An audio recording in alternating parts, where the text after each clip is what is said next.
All right, we're here with actor Erik Valdez, who also is a talk show host on the, I wouldn't even say it on the side because it's one of your passions. It is. It's one of the things that I do. I mean, I don't know so much talk show yet. I'd love to take over Jay Leno's position somewhere. Well, now it would be Jimmy Fallon's position. But no, I've definitely. I mean, I've posted some things over the years, and this is where we are today. You're in the magnificent chair, which has nothing to do with what I'm hosting. Yeah, I'm in New York, hosting a show for GQ magazine called Fighting Weight. It's a fitness-based or fitness-themed show. It's going to live on the YouTube channel for GQ magazine, and you know, it's not out yet. Can't tell you everything about it, but it's a pretty cool little concept where, you know, we talk to different trainers or, you know, experts in different fitness disciplines from all over the country, and they talk about their type of workout. They run me through an abbreviated workout, and it's something that you can watch on your mobile device, whether you're on the road, at the gym, at home, etc. So it's a really, really cool concept. Now, why don't you first start out about talking when you wanted to become an actor? What led you to the decision to pursue it as a full-time career? It's one of those things that I always wanted to do. I mean, as a kid, I did my first play when I was 7. I think I did The Velveteen Rabbit. But it was that and racing cars, two things I always wanted to do. And racing cars is still, if I'm honest, it's still my #1 passion. But the reality of it is, you know, I did a lot of theater growing up in Texas. There wasn't a whole lot of TV and film out there. And at the same time, you know, I didn't get to start racing as early as I did acting. Just my parents wouldn't let me, and it's expensive. And so around age 15, I concentrated more on racing. I did it for about 10 years. All the while, I did a little bit of theater. I did some in college and everything, but that had kind of been pushed aside a bit to focus more on the racing. The racing got more expensive, you know, as you climb the ladder, and it's as difficult, if not more so, than the entertainment industry to make a living doing. And I got to a point where, back in 2004, I believe it was, I had an opportunity to move out to California for both things. One of them was to test for a Pro Formula Mazda Series team, and one of them was to do a show called Gilmore Girls. Long story short, I'd met who's now a buddy of mine, a guy named Kenny Ortega, who's, you know, really well-known choreographer, director, and whatnot. And him and I became buddies, and he was directing a few episodes of Gilmore Girls at the time. Asked me if I wanted to come out and do that. And really small role, but it was my first kind of foray into the TV world. And at the same time, this test that was lined up to race for Pro Formula Mazda team, just, for lack of a better term, fell through due to lack of sponsorship. It's very expensive. I couldn't get enough money to do it. And so it was I don't know, I took it as a bit of a sign to be like, you know what, maybe I should shelve that a bit and focus more on what momentum I've got in this other passion of mine. It's something I never wanted to stop doing. I just, for a while, I'd put it on hold while I was racing. So I did that, and I mean, here I am. Not that I'm Tom Cruise or Brad Pitt by any means, but I've, you know, over the years, luckily been able to work enough to make a living doing it, which is, you know, something that I definitely remain appreciative of, and very, you know, humbled by. I'm in the small percentage of actors and artists who actually get to do what they love to do for a living. So, I mean, it's awesome. I love every minute of it. Talk about your first role. I know you just said you had a small part on Gilmore Girls, but what was your first substantial role after that? I mean, I had some guest spots on TV here and there throughout the years, hosted a couple shows throughout the years, but the first substantial role I really had was playing Trey Mitchell on General Hospital. And, you know, it was an opportunity that I didn't expect. I didn't come to LA to you know, pursue the career of a soap opera actor, whatever that means to you. It's definitely something I knew about. I mean, the show's been around, the genre's been around for a very long time, and I never really went after that actively. It was always more, you know, episodic television or film. But I had gone in years ago for Mark Teschner, read for him probably 5 years before, you know, the taking on the role of Trey. And he really took a liking to me.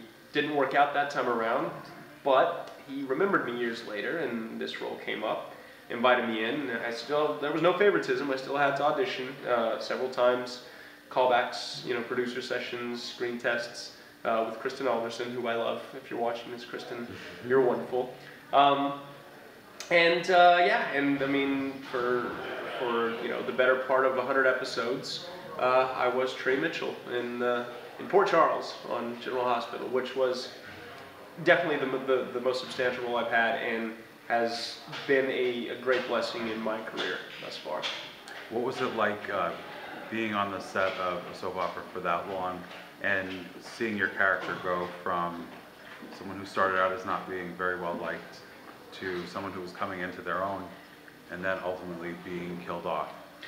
Was that interesting for you in terms of, that was your first real taste of fan-based success where you were kind of thrown out there into the fan limelight? Absolutely. I mean, it's a very good point. I mean, when you do guest spots here and there on TV, every now and then you'll run into somebody, oh, I saw your episode of such and such, and that's about it. But when you're in somebody's living room on their TV 5 days a week, you build a fan base, and some of that fan base isn't necessarily going to like you right off the bat. And the biggest thing for me, I mean, you've got people that are going to love my acting ability, people are going to hate my acting ability. It's an art form. I mean, the old cliche statement of art is in the eye of the beholder is very true, whether it's a painting, whether it's a singer, whether it's, everybody's got an opinion, and I know that, and I respect that. You know, I'm not out there to try and please everybody. I'm out there to do what I can do and bring life to whatever character I'm portraying at the time.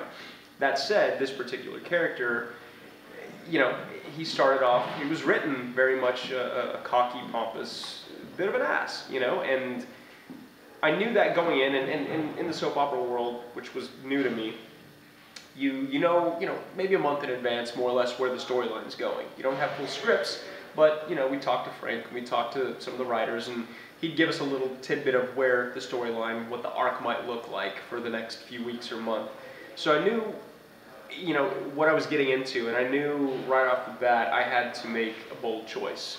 Because if you start middle ground, and this goes for anything really, if you start middle ground, there's ebbs and flows of any character, just like there is in real life. And if you start right here, you can only go up so much and down so much, and it becomes a bit boring in my opinion. So, I chose to really start with this bold choice, and it took a while for the fans to like the character. There was a lot of... See, that's the good thing about it, though. You were doing your job, and it made the impression, whether they liked it or not. You did your job, and I don't think people took that. You know what I mean? Like, well, you were actually doing your job the right way, and people took notice to it, whether it was positive or negative. As an actor, that has to be somewhat rewarding. Whether they're maybe not saying what you want them to say, they're taking notice. So they're taking notice, and they're saying something. And the reality is, that was the first taste of even Erik Valdez as a person to this fan base. They didn't know who I was. They, for all practical purposes, I could have been that much of a an asshole in real life, and I like to think I'm not. But I understand it. Like, you're going to get a lot of people right off the bat that are going to place, kind of draw judgment based on who this character is, and I understood that. But the great thing was, as the character progressed and you started to see a softer side and see more of his emotions as a person, the audience responded, and they started to feel for him, and they started to suddenly had people that really hated. One of the biggest phrases I see on Twitter, or I've heard from fans in real life, is I hated you when you first started, and to me it's a bit of a compliment, because it always ends up with, but I grew to like you. I really liked what you did with this, and blah blah blah.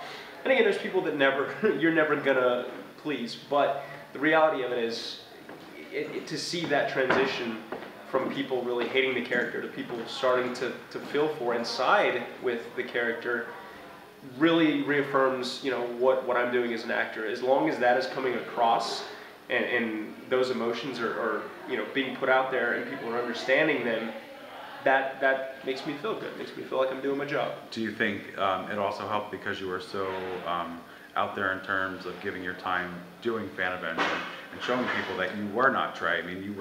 I mean, I had an opportunity to meet you at a fan event, but you had done other fan events prior to that, and there were nothing but positive things said about you at those events. So do you think that helps soften people's opinion of you? Absolutely. I mean, anytime you get into this business, you're going to be some sort of public figure, if your career gets to that point. And there's a responsibility that comes with that, in my opinion.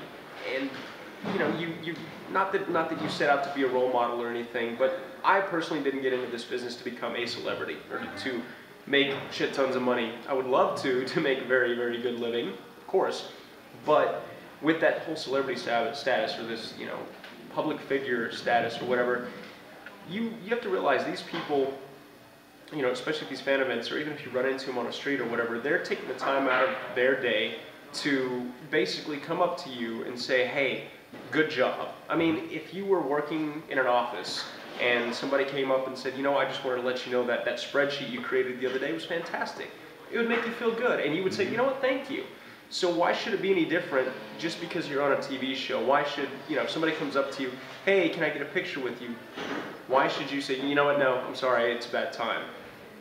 Even if you're having a bad day, you kind of put that aside. This is still part of the job, in my opinion, to you know, make these fans feel welcomed and feel appreciated as a fan, because without them, what are we doing this for? It's self-expression, sure, but you don't have a TV show that's been on the air for 50 years if you don't have a fan base. Right. And I knew that going in, and I really, you know, tried to stay true to that and make sure that everybody felt appreciated, and also got to see Erik versus the character, you know, right. and so they could differentiate the two and see that I'm really not that bad in real life. And this was also your first opportunity to, when you were on your way out, you were laying in a coma. How difficult was that to sit in a bed and not react off of people? Oh man, it was tough, especially when you started getting to the end there, where, especially Lisa Cicero's monologue, you know, the odd thing to some people was those two characters never really had a whole lot of interaction. And some people will argue, well, why did she even react the way she did? I argue against that. You know, personally, her character is a pretty emotional person and very, you know, intuitive, right. the way they've written it. And even if you don't know somebody, when something tragic like that happens in real life, you're going to react. And nobody knows how they're going to react. Some people are more emotional than others. Her character is that emotional of a person, so to see that rawness come out and to see that I feel was one of the strongest moments within that, you know, that whole, for lack of a better term, death scene, just because it really made, you know, when I watched it back as an audience member, it really made me go, wow, you know, like, they never really talked all that much, but you just, it pulls you in and makes you feel what she's feeling. Right, especially when you got up as you were dying, and right. You know what I mean? That was powerful. It was really well done. I mean, yeah. I knew about the demise of Trey probably a month before it all happened, and you know, I talked to Frank about it, and I talked to Ron about it, and you know, I didn't have the full script yet, but they assured me that they were gonna do right by writing me out. At least, you know, I think they appreciated what I brought to the table, and I think it shows in the way that they treated, you know, the character's death, because I wasn't there for very long, in you know, in terms of how long the show's been on the air, but I was given, I guess you could say, the honor, or the character was given the honor of such a well-written send-off that, you know, usually is reserved for characters that have been there for, you know, a long time. And I don't take that lightly, and I'm very appreciative of it. And now post-GH, you've done some hosting, right? Did you do some hosting for... I did some stuff for Extra TV. I got to interview a lot of my favorite Latin artists. Again, for some of you guys that don't know, I am half Hispanic. I do speak Spanish, and so I went out to the Latin Grammys to cover that for Extra, for a segment they called the Lista. And I got to interview Juanes, I got to interview Carlos Santana, who's legendary, and a handful of other artists there. And so that was a really cool experience. What's that like, being on the other side of the, not only of the camera, doing the questions, but also being in, not necessarily the fan side of it, but well, no, I mean, you're interviewing someone that you respect, and you have to not get wrapped up in it. The reality is, for me, we're all fans of somebody. It doesn't matter who you are. I mean, if you are, you know, Tom Cruise, for example, he's got to be a fan of somebody out there, whether it be an athlete, whether it be another actor, etc. If you're not, you know, what kind of human being are you really, is what I ask. But, you know, I mean, the reality is we are fans of people, and it doesn't matter where I am versus where they are in our career paths, or what they do versus what I do. You know, it's nice to be able to sit down with somebody you admire, or whose work you admire, and just have a conversation with them. And you know, Juanes I had never met before, and the guy, you know, in the English market is not super well known. He's massive in the Latin, you know, world. The guy's won 17 Latin Grammys, I believe, and so to sit down with him and get his take on things and talk with him, he's such an awesome guy, and that in itself is great to find out. I mean, you can sit down with people you've kind of held on a bit of a pedestal, and they can really let you down, or they can really impress you like he did. And that goes back to the whole thing of me saying that's part of the job. That's a bit of the responsibility as a public figure, a celebrity, to, you know, to make sure that your fans, you know, get the best of you. And it was really awesome to get that from him, and some of the other artists as well. Well, I think it'd be hard pressed to find any one of your fans that have met you say that you've let them down. Well, I hope not. That makes me feel good too. What, you talked about your project now that you're doing, what you could say about that. Is this something that's going to be a continuous thing on this YouTube channel? Like, will you be coming back here to film every so often, or is it something you're testing now? It may. It's past its testing point. We shot the first 5 episodes a while back. They are already online on the GQ channel. Okay. I believe it's YouTube/user/GQ videos. Yeah, we'll link it up. And you know, the show again is called Fighting Weight. It was received really well, and so now we're here, and we filmed 25, 30 more episodes. So it will live.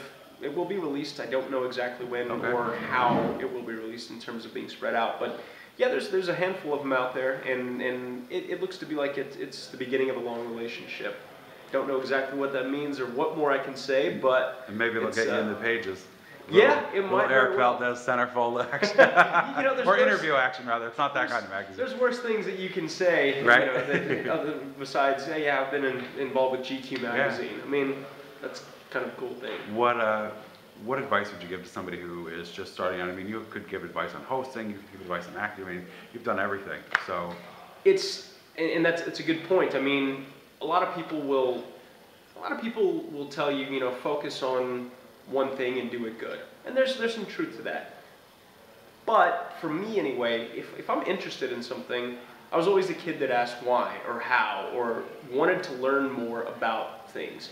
And so if I'm interested in something, I'm going to pursue it.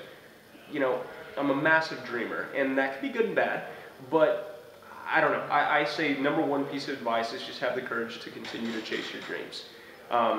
You may fall, you may never reach exactly where you want to be, but there's a certain wonder and beauty involved in that whole process of chasing the dreams anyway, that for me will leave me, at the end of my life, will leave me with a lot of stories to tell versus a lot of what ifs. And so, you know, again, if I had to pick one piece of advice, it would be, you know, be strong, because you will fall, you will get a lot of no's.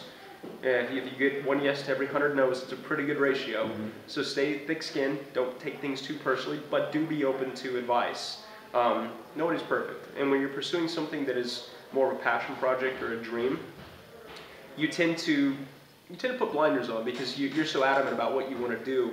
You maybe don't listen to other people's advice so much because, you know, well, you know, I know what I want to do, I know how I'm going to get there. Nobody can get through life in general by themselves. So listen to your peers, your support group, your family. As you gain them fans, listen to your fans. You know, they'll give you good feedback. Even if it's bad feedback, it can help you grow. And so just be open and have the courage to pursue your dreams. Cool. Thank you so much for sitting down to take time with us. You got it. Look forward to doing another interview with you with your next project. Hopefully that will be soon. I don't know if you have anything coming down the line, but there's a few things in the works. Good. That's all I can say Good. on That's that. what we want to hear. Yeah. We'll be sitting down soon then, I hope. Absolutely. Thanks, Brian. All right. Thanks, Erik.